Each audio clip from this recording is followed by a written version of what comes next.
Bonjour à toutes, bonjour à tous et merci de nous rejoindre pour un nouveau numéro de votre émission 100% Bénin sur SICA.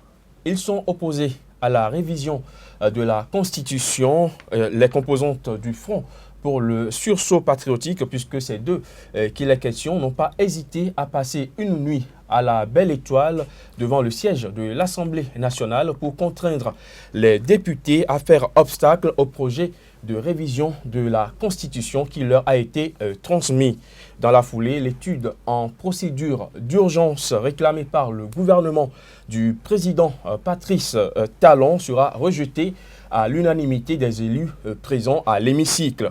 8 jours plus tôt, ce sont la CSTB et la FECINTRA Finance qui avaient déjà annoncé les couleurs pour dire non à deux propositions de loi en étude sur la table des députés. Malgré les récriminations, la proposition de loi portant régime d'emploi des collaborateurs extérieurs et celle fixant les conditions et la procédure d'embauche et de résiliation de contrats de travail en République du Bénin ont été finalement votées. Le débat du jour nous replongera au cœur de ces différentes actualités. Et pour le faire, j'ai avec moi sur ce plateau Laurent Métognon. Bonjour. Bonjour, monsieur le journaliste. Secrétaire général de la Fédération des syndicats des travailleurs de l'administration des finances FECINTRA Finance. Vous êtes également un porte-parole du Front pour le sursaut patriotique. Merci d'avoir accepté notre invitation.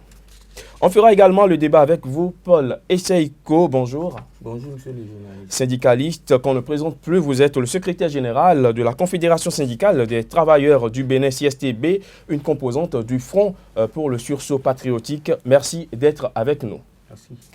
Laurent Métognon, vous avez initié du 23 au 24 mars dernier un sit-in couché devant le siège de l'Assemblée nationale pour contraindre le Parlement à rejeter le projet de révision de la Constitution transmise par le gouvernement pour être étudiée en procédure d'urgence. Le même jour, les députés ont rejeté pas le texte lui-même, mais son étude en procédure d'urgence. Est-ce qu'on peut dire que c'est déjà une victoire remportée par le Front auquel vous appartenez? Oui, je peux déjà dire que c'est une victoire. C'est comme j'ai eu l'habitude souvent de le dire, nos députés ont fait un petit saut. Il leur reste le grand saut, le saut décisif et déterminant pour que notre peuple continue toujours de leur faire confiance. Tout à l'heure, vous avez dit que je suis le porte-parole, l'un des porte-parole. Je ne suis pas l'un des porte-parole du Front. Le porte-parole du Front sursaut patriotique s'appelle Jean Kokou Zouno. Je suis membre du comité de suivi. La FECINTRA Finance et la CSTB, bien sûr. Nous avons fait le sit-in couché du 23 au 24. Et je pense que c'est un succès. Et c'est le lieu de féliciter les travailleurs, de féliciter les populations, surtout celles de Porto-Novo, qui, malgré la pluie, parce que tenez-vous tranquille, la pluie nous a tapé 3 fois dans la nuit du 23. Et à des moments donnés, nous nous étions mis à l'abri avec les nattes sur la tête parce que nous étions déterminés. Parce que nous savions que le projet de loi qui était sur la table des députés constituait un danger pour notre pays, un danger pour les citoyens. Nous l'avions compris très tôt. C'est pour ça que la première action du Front a été d'initier ce sit-in couché qui est une première dans notre pays. Tout à l'heure, je pense que nous rentrerons dans ce qui nous énerve au niveau du Front par rapport à cette Constitution, sans être des constitutionnalistes, mais en tant que travailleurs avertis de la chose politique, nous essaierons de voir en quoi cette Constitution, si jamais elle était adoptée par l'Assemblée, elle mettrait alors en danger notre peuple et surtout les libertés fondamentales pour lesquelles nous nous sommes battus, les libertés fondamentales pour lesquelles le peuple béninois s'est battu et le 11 décembre 89 l'a arraché dans les rues.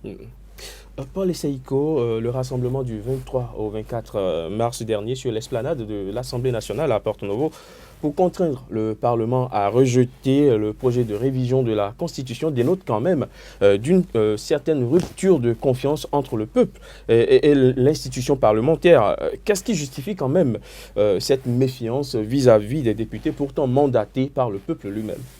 Merci, monsieur le journaliste.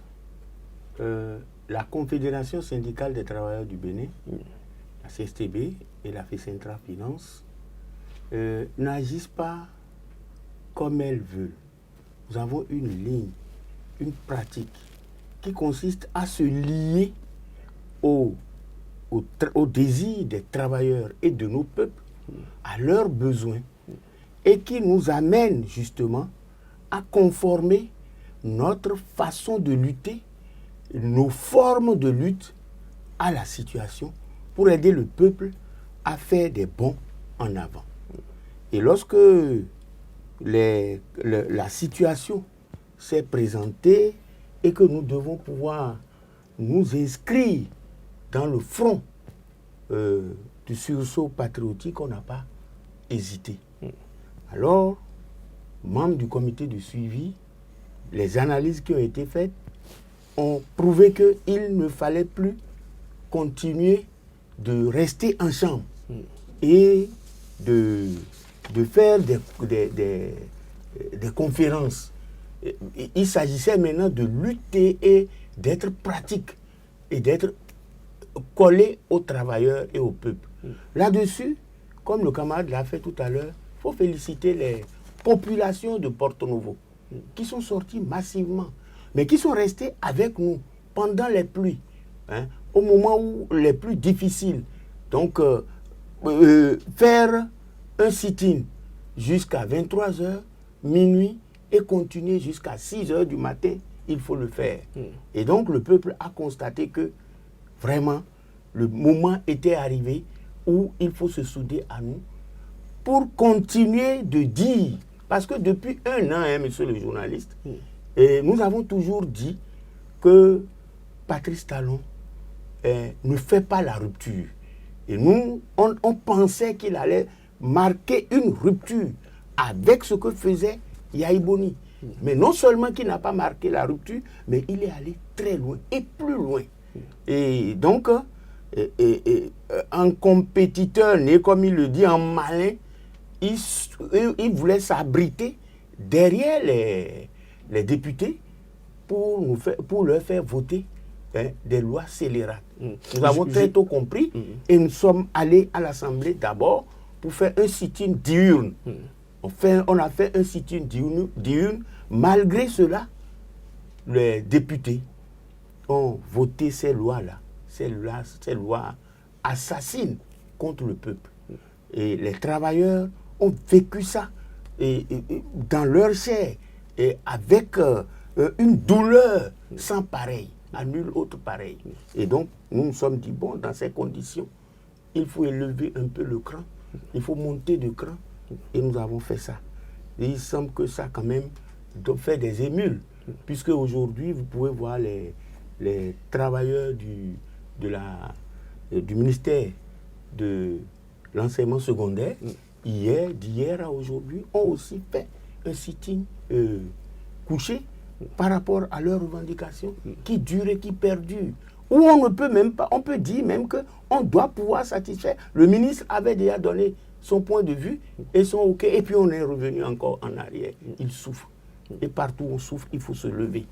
Je vais revenir à vous, Paul Essaïko.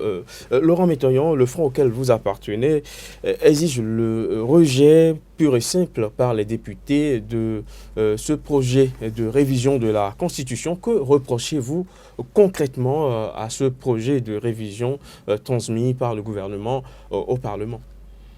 Avant de répondre concrètement à votre question, par rapport à ce projet qui est sur la table des députés, le gouvernement avance comme raison ou du moins le président de la République avance comme raison qu'il a été élu sur la base de son programme.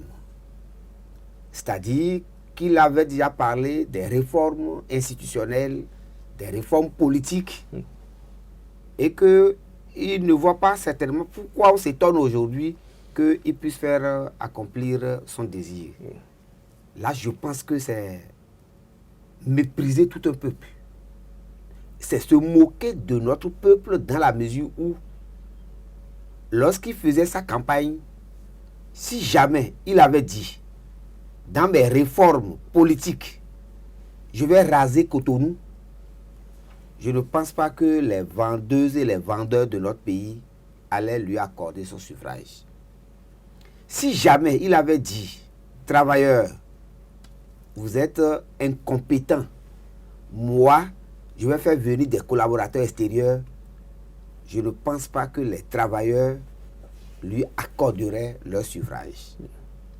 Si jamais il avait dit, dès que moi j'arrive, je vais privatiser les hôpitaux, je vais faire l'affermage, et ce n'est que les riches qui pourront se soigner, je ne pense pas que le paysan ou le pêcheur de mon village aurait voté pour lui. Alors, lorsque on s'en tient à ce langage et qu'on veut duper tout un peuple et qu'on va se réfugier, comme l'a dit tout à l'heure le camarade Paul Essaïko, sous les députés qui aussi à un moment donné se sont détachés de leur mandat parce que ce sont nos mandataires, on les a mandatés pour voter les lois pour nous. Alors, le projet qui a été initié, qui se trouve, qui n'a découvert que, en fait, à l'hémicycle, ce projet vise à restreindre les libertés des travailleurs et du peuple, à fermer toutes les voies de contrôle sur les gouvernants. C'est-à-dire, dans cette loi, sans être constitutionnaliste, puisque je sais lire et écrire au moins, et je peux faire de commentaires, c'est que désormais, avec cette loi, si elle était votée, il n'y aura plus de manifestations. D'ailleurs, ça a été déjà annoncé dès qu'ils sont arrivés avec les lignes rouges dont eux seuls connaissent les limites. Les lignes rouges qui ont été tracées. Donc, le président actuel, alors que ce sont ces manifestations de rue, ce sont ces contestations, ce sont alors l'expression libre au niveau de certaines chaînes qu'ils ont eu du plaisir à vite fermer parce que ça le traduit, c'est-à-dire leur voix seule qui devait passer n'avait pas trouvé alors assise, ils ont été obligés de fermer tout ça. Donc, la nouvelle loi veut légaliser tout ça là. Le projet de loi qui est actuellement sur la table et qui n'a été remis qu'en commission parce que les 63 présents qui ont rejeté, ce n'est que l'urgence. Mais ça a été renvoyé en commission. Ça veut dire que l'étude se fera en commission. Donc, les députés n'ont pratiquement encore rien fait. Ils n'ont posé que sous la pression de la population. Ah, nous ne va pas utiliser ça en urgence. Mais ce projet, c'est un projet qui vise à déstabiliser toutes les institutions de notre pays, à fragiliser les institutions constitutionnelles que nous avons au profit du chef qui veut nous prendre alors comme son entreprise où nous sommes alors ses employés. C'est-à-dire, lui, en tant que PDG, président, directeur général, il rentre dans son entreprise et il parle à ses ouvriers, il parle à ses employés. C'est comme ça qu'il veut diriger. C'est l'image que ça donne. Quels sont les points de cette nouvelle loi qui vous amènent quand même Mais, vous avez en lecture, moi je ne suis pas un constitutionnaliste, mais lorsque déjà je prends le pouvoir judiciaire, ce problème de l'inamovibilité dont parlent les magistrats, moi j'ai écouté à la marche d'hier, mais le président de l'INAMAB dit, si eux ils n'étaient pas indépendants, est-ce que le juge aurait prononcé le non-lieu qui a été prononcé? Il n'attaque pas que l'inamovibilité des magistrats, Mais il attaque beaucoup d'autres choses dedans. Et je leur dis que c'est eux qui sont les plus éclairés en matière de loi. Moi, je ne connais que les chiffres. Mais lorsqu'on me dit que le délai, ou du moins la durée, passe de 5 ans à 6 ans dans cette constitution, ben, je dis que ça remet en cause beaucoup d'autres choses en amont. Mais lorsqu'on me dit par exemple que désormais c'est le président qui va ratifier les accords de crédit, ainsi de suite, mais moi je me dis alors là, les pays qui veulent alors faire ses prêts au Bénin sans passer par les élus qui représentent le peuple et qui peuvent donner leur accord, mais c'est comme on dit chez moi, hein, c'est gauffion, hein. C'est-à-dire ils veulent jeter les sous dans un tonneau, hein. Parce que si le peuple qui doit rembourser les prêts demain ne donne pas son avis, et c'est le président seul qui est habilité à le faire, et ne rendra que compte 90 jours après, mais je me dis que c'est dangereux. Mais la constitution du 11 décembre, celle que nous avons votée au référendum, en disant oui, mais c'est dans ça qu'il y a le Conseil économique et social. Mais lorsqu'un président met dans un projet qu'il dissout, c'est-à-dire le Conseil économique et social n'existera plus, mais je me dis que ça pose problème, puisque moi j'ai voté pour ça. Mais est-ce qu'il a eu mon avis? Est-ce qu'il a eu l'avis du peuple en proposant maintenant qu'il faut dissoudre? Sur quelle base il veut le faire? Lorsque je constate que dans ce projet, la tentative de cuirasser tout un système contre toute poursuite des membres du gouvernement, du président, au cours de l'exercice et après l'exercice, je me dis, mais je me suis battu pour rien alors contre l'impunité dans ce pays. Ça veut dire quoi? Moi, je ne veux plus clair dans l'affaire d'Aïngo.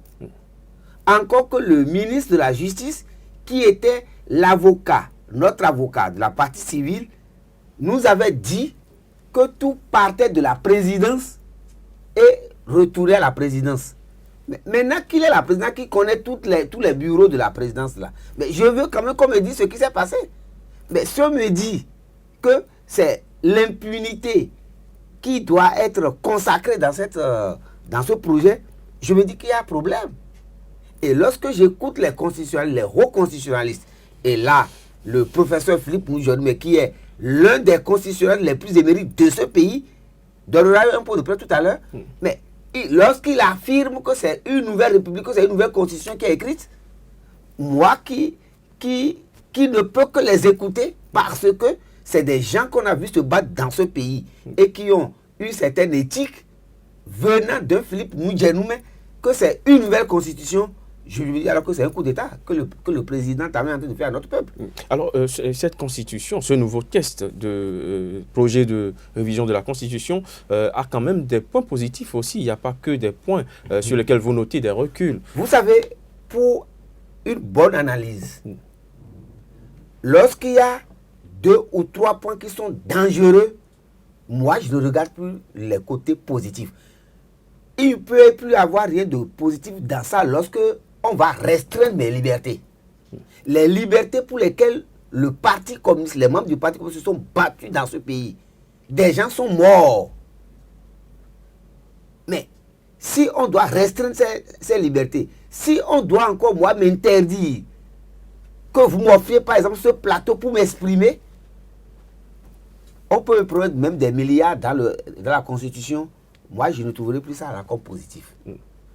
Dès qu'on me dit, par exemple, dans cette Constitution, que ceux qui peuvent voler, tuer, piller, ils ne peuvent plus être poursuivis, et c'est le voleur du petit cabri de chez moi qui sera alors mis en prison, et qu'eux, ils seront à l'abri. Non, je pense que c'est très grave. Je vais revenir à vous, Laurent Métoyon-Paul et Seiko. Pour votre part, vous estimez que l'introduction d'un projet de révision de la Constitution à un moment même où la masse, ou bien les masses, enfin, est une provocation inadmissible contre le peuple béninois? Oui, merci, monsieur le journaliste. Je vais commencer par là où le camarade Métoyon a terminé. Parce que autant que vous nous voyez là, nous sommes des gens qui avons souffert sous Mathieu Kérékou pour que Mathieu Kérékou soit obligé de convoquer ce qu'il a appelé la conférence nationale. Et bien sûr, il a évité soigneusement d'inviter tous ceux qui se battaient sur le terrain, tels que les comités d'action, dont le président de la coordination des comités d'action est le camarade Métoyon Laurent. Mais les comités d'action, dans le temps, constituaient une pression dehors. Il est vrai qu'ils ont choisi quelques-uns qui ont filtré, dont moi. Mais je peux vous dire qu'à la conférence nationale, ceux dont le prélat avait peur au cours de la conférence en disant qu'aucun bain de sang ne nous éclabousse là, c'est des comités d'action. Ils avaient peur de la révolution. Et donc, tous ceux qui se sont battus ne peuvent pas accepter tout cette constitution, ces projets de constitution-là. Nous, là, on a perdu des gens en prison. Pour qu'on ait la liberté et le pain, c'est ça qu'on réclamait. La liberté et le pain. Donc les Apopoglé, les Rémi, les Tobadia Luc, beaucoup de gens se sont sacrifiés pour cette liberté. Qu'est-ce que vous reprochez à et c'est pour ce ça projet que de loi? c'est ça que je vous dis que ces projets de loi nous suppriment les libertés. Et de grâce, allez voir concrètement si avec ce projet de loi on pourra être capable encore de nous lever. Si cela est voté, on me dit en l'état, et je voudrais faire une pause pour dire que, en fait, le vote en procédure d'urgence n'est pas le vrai problème. Parce que là, maintenant, avant de venir dans votre studio, des gens m'ont appelé de Kandi. Et ils me disent, les jeunes m'ont appelé de Kandi. Et ils me disent, nous faisons route vers la salle de conférence où Arif Harry Bako est venu pour dire que, pour faire accepter aux gens que le projet de constitution là est acceptable et qu'on peut le voter. Hier, on m'a dit que Badamassi a fait le même jeu à Parakou. Donc en fait, nous nous trouvons en face de gens qui font des jeux de micmac pour dire on a refoulé la procédure d'urgence, mais tout ce que le camarade, parce que je ne vais plus citer, reciter, c'est exactement ce qu'il a dit que nous on reproche. Mais si on s'endort, si nous dormons et que nous disons l'Assemblée nationale a déjà refusé la procédure d'urgence, on verra devant nous le vote de cette même loi. Parce que partout, les députés se sont déjà partagés sur toute l'étendue du territoire national pour aller faire dire aux populations que ce projet de loi-là est une bonne chose et ils reviendront à l'Assemblée nationale pour nous faire un coup fourré. Donc, je pense que le gouvernement, aujourd'hui, a péché de beaucoup. Pourquoi? Parce que nous avons plus à faire aujourd'hui. Vous avez entendu les récriminations sur le terrain. Vous entendrez les gens du développement rural qu'on a licenciés littéralement parce que des structures, n'est-ce pas, de l'AIC, du président Patrice Talon, doivent travailler au détriment des structures légales du ministère du développement rural, et des gens ont été licenciés littéralement depuis décembre et n'ont pas un seul copec. Des gens qui ont été recrutés depuis 8 ans, 10 ans. Ensuite, vous voyez que les problèmes sont si grands. On ne mange pas. Les gens ne mangent pas. Les gens ont faim. Et tous ceux qui ont été cassés dans les rues, là, les femmes de marché, à qui on a enlevé les produits qu'ils vendent. Mais pire, on t'enlève les produits et on ramasse encore. Vous estimez que dans ce contexte, on ne peut pas introduire un projet de révision? On ne peut pas introduire un tel projet, et les peuples ont le devoir de se lever carrément pour dire non à à cette révision. Parce que là-dessus, et nous avons toujours dit, ce n'est pas la révision qui est un problème pour nous. C'est pas le D'accord? problème. Mais le problème, c'est d'abord les conditions. Le problème, c'est les choses qu'ils ont mis dedans. Si le peuple ne parle pas, si le peuple ne se réunit pas pour dire ce qu'il veut, eh bien, je pense que c'est une sorte comme il a dit, une sorte de coup d'État qu'on nous fait. Mais on ne va pas l'accepter. Pourquoi? Parce que nous vivons encore. Nous qui nous sommes battus là, on est encore là. Et justement, je reviendrai à vous, Paul Essaïko. Pour l'instant, Laurent Métoyon, ce n'est que la procédure d'urgence qui a été rejetée. Le projet en l'état est sur la table de la commission des lois à l'Assemblée nationale. À quoi pourrait-on s'attendre venant du front? À quoi pourrait-on s'attendre dans les prochains jours? La revendication du front qui rejoint fondamentalement la revendication de notre peuple aujourd'hui, c'est le retrait par le gouvernement de ce projet de constitution. Je disais tout à l'heure que je ne suis pas constitutionnaliste, mais lorsqu'on écoute tout ce qui est clair aujourd'hui sur cette constitution, il n'y a que cette seule exigence. Cette constitution ne peut pas être rédigée en dehors du peuple béninois souverain. Je peux répéter peut-être certains constitutions qui sont passés vers vous. Tout à l'heure, quand je parlais de restrictions des libertés qui sont contenues dans ce projet, c'est l'article 35 nouveau qui en parle beaucoup plus. Lorsque l'on parle du pouvoir judiciaire qui sera affaibli, et ainsi de suite, ben, l'article 132 en parle beaucoup plus. Et si vous écoutez le président de l'UNABAM, il a beaucoup éclairé dans ce domaine. Même la Cour constitutionnelle, tout ça là, c'est affaibli, et ainsi de suite. Alors, le front pour le sursaut patriotique, comme l'indique son nom, c'est le sursaut patriotique. Parce que ce Bénin là, ce pays, Dahomey hier, Bénin aujourd'hui, quartier latin, on ne peut pas insulter notre intelligence sous prétexte que nous sommes dans un désert d'incompétence. Non. Et je pense que le peuple béninois, même ceux qui ne savent pas lire, lorsque vous les écoutez aujourd'hui, ils vous disent la situation actuelle, ce n'est pas la révision d'une constitution dont il s'agit. Alors, à quoi pourrait-on s'attendre dans les jours à venir? Déjà, le jeudi, le front organise une marche. La pression doit venir de toutes parts aujourd'hui. Nous ne voulons pas une constitution rédigée en dehors des aspirations de notre peuple aujourd'hui.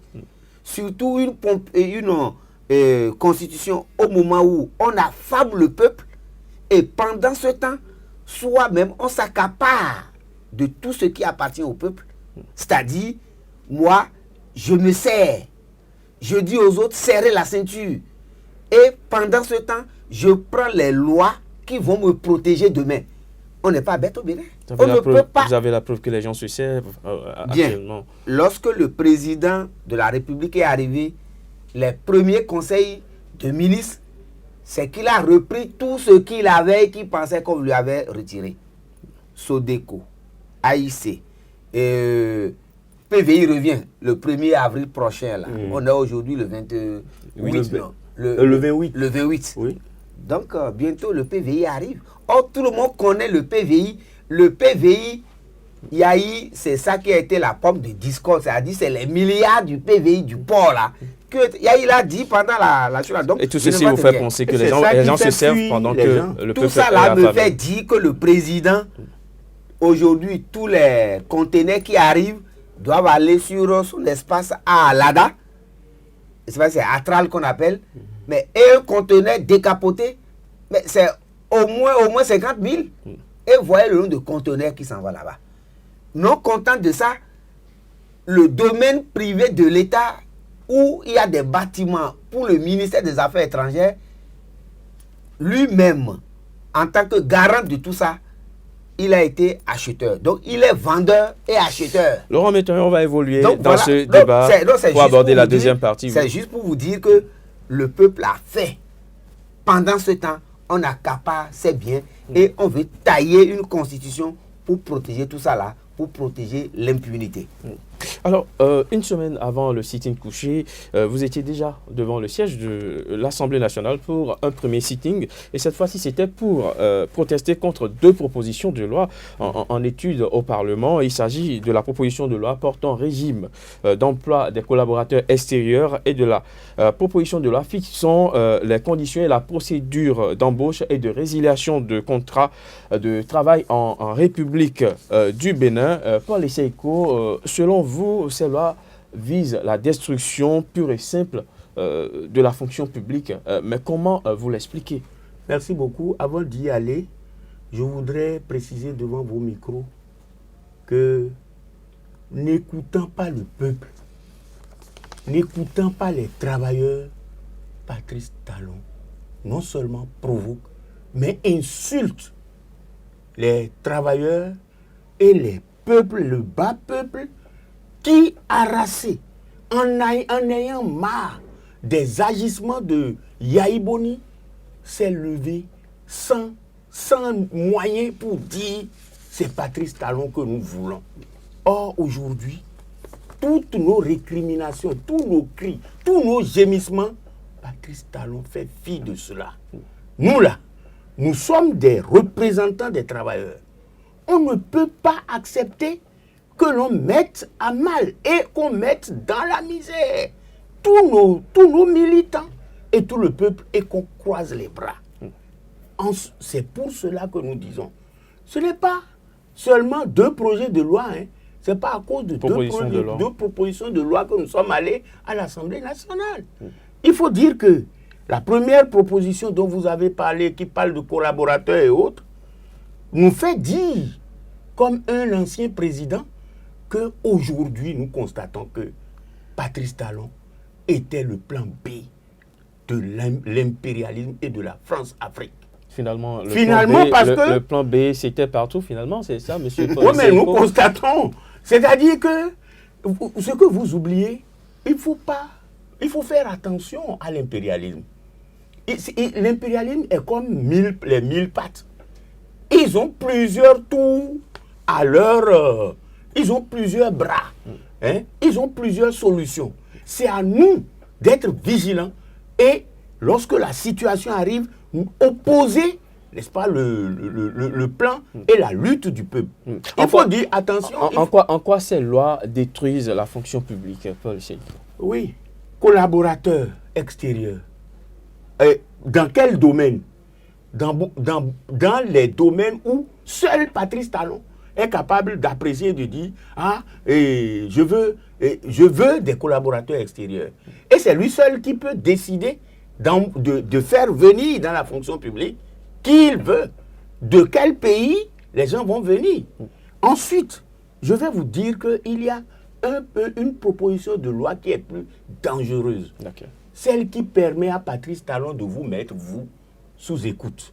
Jusque dans votre famille, alors, jusque dans votre lit. Renseignement, c'est ça? Jusque dans votre lit. Mais vous n'avez pas suivi que les gens ont dit que Barack Obama aurait mis sous écoute le président, tous les présidents tels que ceux de la France, de l'Allemagne, et ça a fait un tollé. Vous n'avez pas vu ça?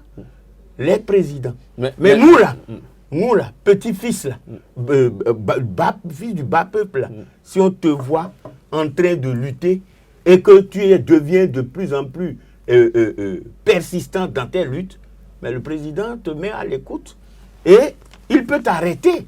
Il n'y a pas que ces projets de loi, ces propositions de loi, il y en a plein et qui font que nous, on avait dit, nous luttons contre ça.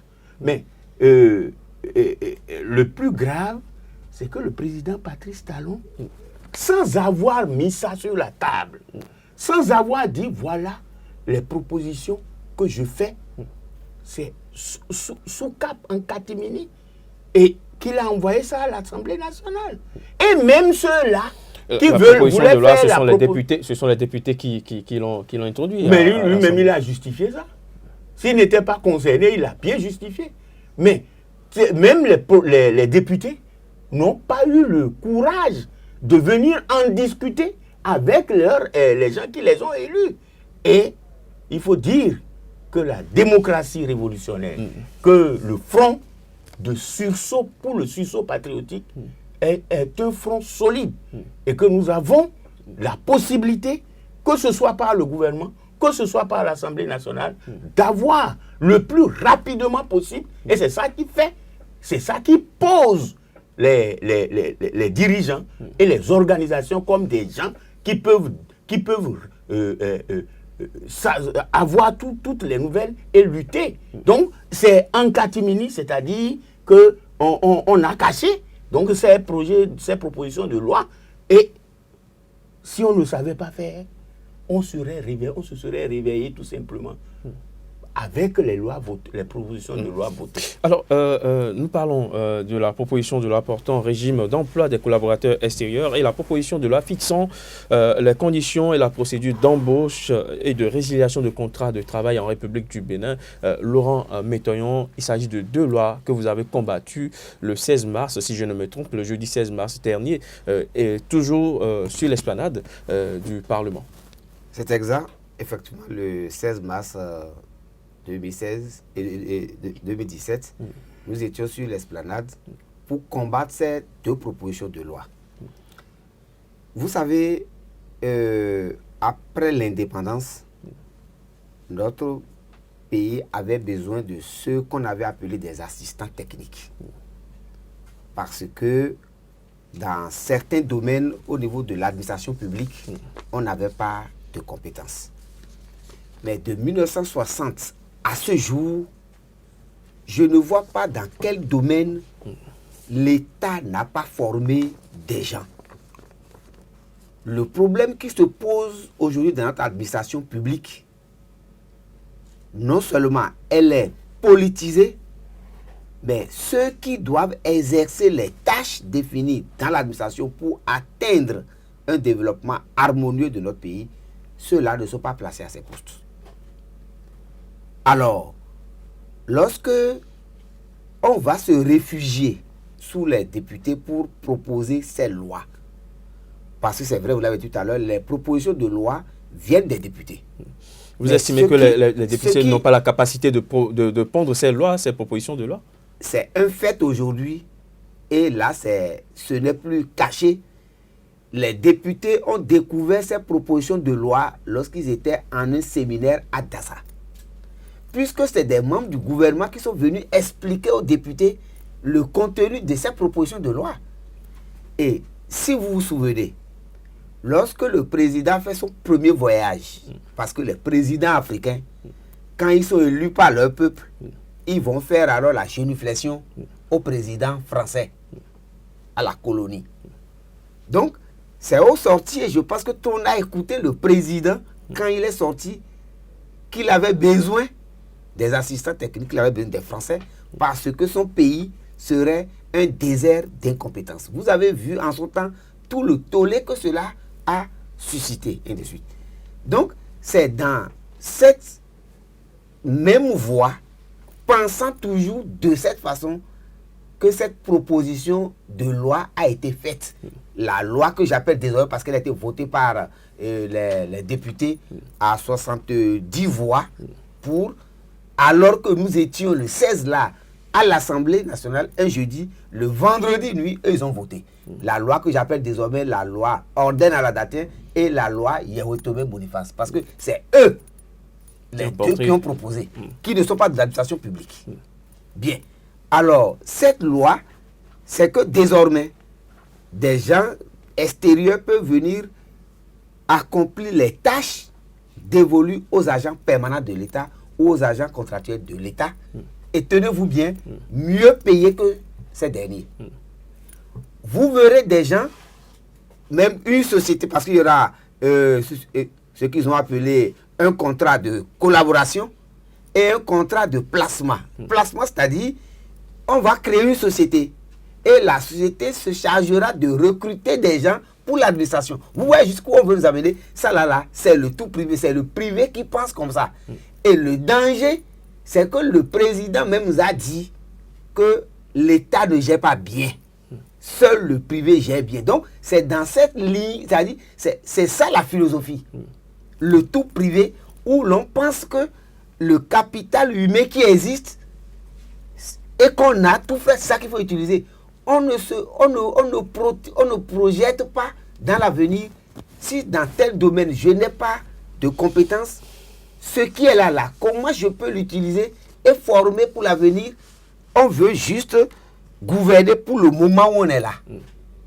C'est ça, le tout privé. C'est ça, la philosophie qui guide. Alors, les collaborateurs extérieurs, c'est la privatisation de notre administration. C'est la privatisation de notre administration. Vous estimez que cette loi consacre la privatisation de l'administration? Et c'est le chômage des jeunes. Dans la mesure où on dira, Monsieur Crépy, vous n'avez pas la capacité dont moi je cherche aujourd'hui le profil. Vous avez le profil, mais vous n'avez pas la technicité que moi je veux à l'instant T là pour atteindre mon objectif. C'est tout ça. Ce n'est que ça. Donc du coup, je peux aller payer cher le consultant pour qu'il vienne me faire ce là. Or, les consultants que nous avons, moi j'ai fait l'administration 30 ans au ministère des Finances. Les consultants qui viennent au niveau de la Banque mondiale, du Fonds monétaire, c'est les cadres du ministère du Travail et des Finances qui leur font le travail. Puisque quand ils viennent, c'est des questions, c'est moi qui pose. Vous décrivez les tâches que vous faites et de suite, et vous donnez les solutions. C'est ça qu'ils vont mettre alors dans un rapport qui vient. Justement, Laurent Metteur, nous sommes presque à la fin de cette émission. Malgré vos récriminations, ces lois ont été votées. Est-ce que cela voudrait dire que la pilule a été avalée? Non, la pilule n'a pas été avalée puisqu'elle passera nécessairement par la Cour constitutionnelle. Et je compte sur la Cour constitutionnelle. Parce que là, ce qui se passe, c'est dangereux. C'est encore une insulte à l'intelligence brinoise. On me dit qu'il y a des domaines où on n'a pas de compétences. On me cite par exemple la santé. Mais les meilleurs docteurs à l'extérieur, c'est des Béninois. Donc on ne peut pas dire qu'on n'a pas de compétences. Et il y en a sur le terrain. Dans quel domaine aujourd'hui? Même en informatique, qui a une science assez évoluée aujourd'hui, mais il y a de ces jeunes à l'université qui sont au niveau des réseaux techniciens, de réseaux détecteurs de ces autres-là. Même par rapport au système de renseignement, la proposition de loi sur les personnes physiques proposée par l'ancien président de l'Assemblée Nago pour les renseignements, Arif Bako. Mais il y a des Béninois qui sont doués dans ce domaine-là aujourd'hui dans notre pays. S'ils veulent qu'on leur donne les noms, on leur donnera les noms. Donc du coup, c'est une insulte à notre intelligence. Paul Seiko, nous sommes presque à la fin. Voilà, les lois ont été votées malgré vos récriminations. Finalement, est-ce qu'on n'a pas l'impression que vous avez malgré tout consommé cette Non. Si vous nous connaissez, une minute, Paul Seiko. Si vous nous connaissez, vous savez que nous ne consommons pas. Notre rôle aujourd'hui, c'est de conscientiser, d'amener tout le temps des masses de plus en plus grandes à faire la pression. C'est pour cela que le camarade Laurent maintenant a dit que nous avons une marche le jeudi prochain à 8 h qui débute de la Bourse du Travail vers l'Étoile Rouge. Mais pour conscientiser les gens, il faut dire aux camarades qui sont dans la fonction publique et même dans le privé qu'avec cette loi-là, c'est contrat à durée déterminée maintenant. Ce n'est plus contrat à durée indéterminée. Donc, la précarité de l'emploi est consacrée définitivement. Donc, il faut lutter. Nous appelons les travailleurs et les peuples à lutter contre cela au besoin. Aller jusqu'à demander le départ de ce régime-là. Mais il faut que les luttes se poursuivent de façon impétueuse, chaque fois de plus en plus de grandes masses, plus grands, triplement, avec le centuple de ce que nous avons eu à l'Assemblée nationale, que nous devons avoir ici maintenant à la Bourse du Travail le jeudi prochain, pour inciter les travailleurs, c'est-à-dire les travailleurs du secteur public comme du secteur privé, enseignants, développement rural, surtout santé, puisque c'est eux qu'on veut, leur secteur qu'on veut privatiser aussi. Et le peuple, le bas peuple, les artisans, on les invite à lutter, à se mettre en ordre de bataille pour que nous refusions ce qui arrive. Merci à vous d'être passé sur le plateau de cette émission. Vous appelez à la lutte, mais on ne va pas appeler au départ des gouvernants parce qu'ils ont été élus démocratiquement. Merci à vous, Paul Essaïko, d'être passé sur ce plateau. Laurent Métaillon, secrétaire général de la Fédération des syndicats des travailleurs de l'administration des finances, FESINTRA Finance. Paul Essaïko, secrétaire général de la Confédération syndicale des travailleurs du Bénin, CSTB. Merci d'être passé avec vos différentes explications. Mesdames, Messieurs, ce sera tout pour aujourd'hui. Ravi une fois encore d'avoir été en votre compagnie et très bonne suite des programmes sur SICA.